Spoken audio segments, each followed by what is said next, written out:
piece that I'm going to do is titled Reform or Abolish.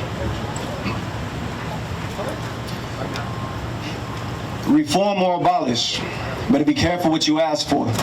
Gotta take a closer look at history. It's what you go to class for. How could we ever reform a system whose existence is rooted in my oppression? When my people are in chains, how could better training ever be the answer to the question? And the ones with the badges just trying to uphold the laws that are in place, making sure that their community stays safe, so of course they give chase when you run away. They imagine the damage you could do, so they ain't gonna put their gun away. When they see you living freely, that's a threat to their way of life. The patrol just does their job whether they're wrong or if their way is right. Regardless of intentions, they're blind to the impact that they don't see. So even if they're a good person without it, with the badge on, they won't be. But not just those with the badges, their bosses, the lawmakers, it's really the whole institution. Reform won't eradicate the racism, so abolition is the only solution. And before you get mad and start waving your flag with the thin blue line, just realize I was talking about the runaway slave patrol and slavery as a whole this whole time.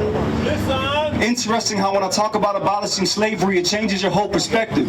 See, abolition has always been viewed as a radical objective. It's not about laws, it's about morality. So don't talk about what's legal, because at one point you could buy, sell, and own other people. So what would you have done if you were around then?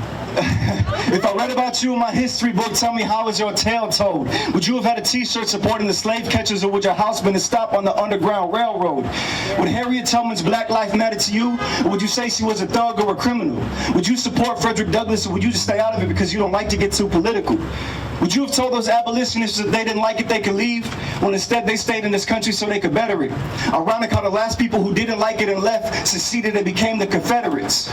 You would have been hating during Lincoln's proclamation, and that's the truth. When the 13th Amendment was signed, would you have wanted a seat at that table, or would you have been sitting at John Wilkes' booth?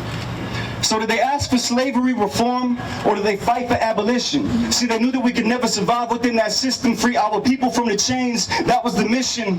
But now I look around and ask myself, is anything different? Black folks are still in shackles in the jails and the prisons, but you gotta look at the way the 13th Amendment was written.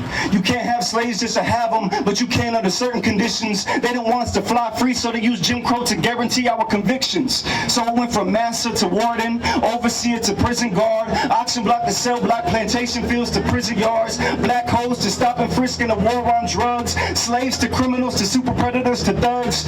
It used to be the slave patrol, now it's the police. It used to be our blood on the leaves, now our blood's on the streets.